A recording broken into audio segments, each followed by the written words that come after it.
Hey guys, this is Pastor Jesse Horton with Cowboys of the Cross and another installment of the Short Go.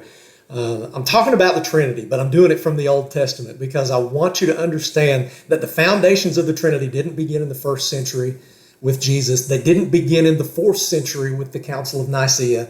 They actually come from the Hebrew Scriptures. Last time we talked about Genesis 16 and how Sarah's servant Hagar interacted with the angel of Yahweh, the angel of the Lord. And the angel of the Lord claimed for himself divine prerogatives to be able to bless her with multiple offspring. And he was also assigned the name El Roi, which means the God who sees. And now we're going to look at Genesis 18 and 19, and we're going to see another complex interaction that Abraham himself has with Yahweh. So Genesis 18 and 19, you're going to have to read that for yourself, but I'm going to highlight a couple of verses here for us. 18 verse 1 says, "And the Lord, capital L-O-R-D, Yahweh, appeared to him by the oaks of Mamre as he sat at the door." And this is Abraham sitting at the door of his tent in the heat of the day. And Abraham decides when these three men come to him that he's going to wash their feet and feed them. And as he is talking with them, you skip down to verse 9. It says, "They," the three men, "said to him, 'Where is Sarah, your wife?' And he said," Abraham said, "She is in the tent." And then verse 10 says, "Yahweh, the Lord said, I will surely return to you about this time next year, and Sarah, your wife, shall have a son." So at least one of these three figures who have come to visit Abraham is identified as Yahweh. Now they look like men. All three of them look like men, but one of them is identified as Yahweh.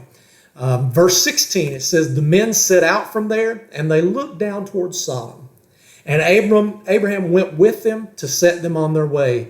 And Yahweh said, 'Shall I hide from Abraham what I am about to do?'" And Yahweh and Abraham have this discussion. As two of those men go on down to Sodom, Abraham and Yahweh have this discussion.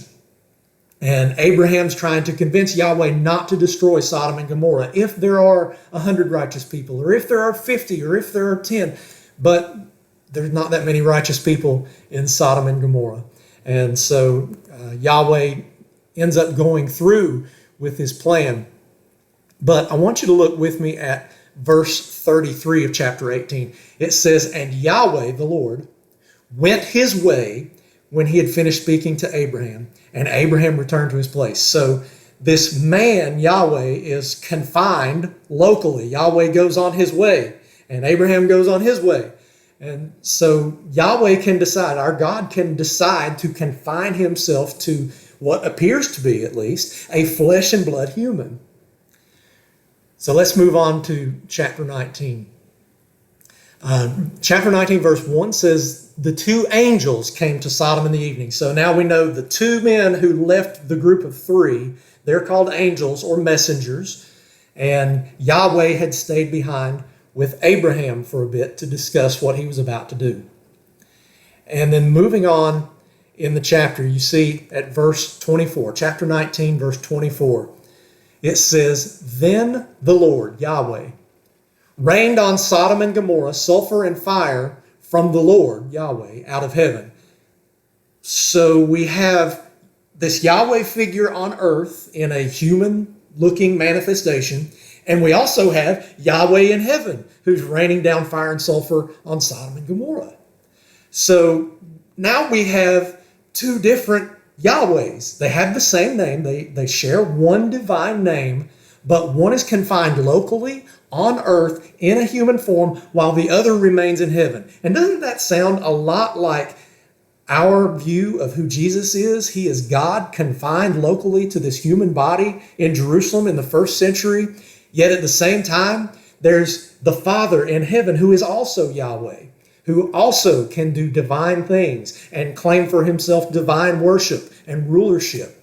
So again, the whole point of this is so that you see how the Trinity comes from the Old Testament, and I want you to be able to defend that idea to people who don't believe that, say Jehovah's Witnesses or Muslims.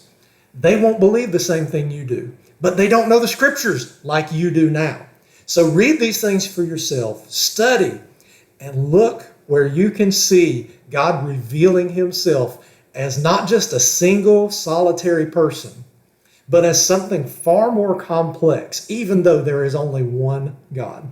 Love you guys, and I hope this has been informative for you. I hope it's something that you can take and use in your discussions with people and help evangelize them. Help them understand that Jesus is God Almighty, that he loves them, that he came for them to die for their sin, and that he was risen on the third day, and that in him we have hope of resurrection and salvation. Have a good one.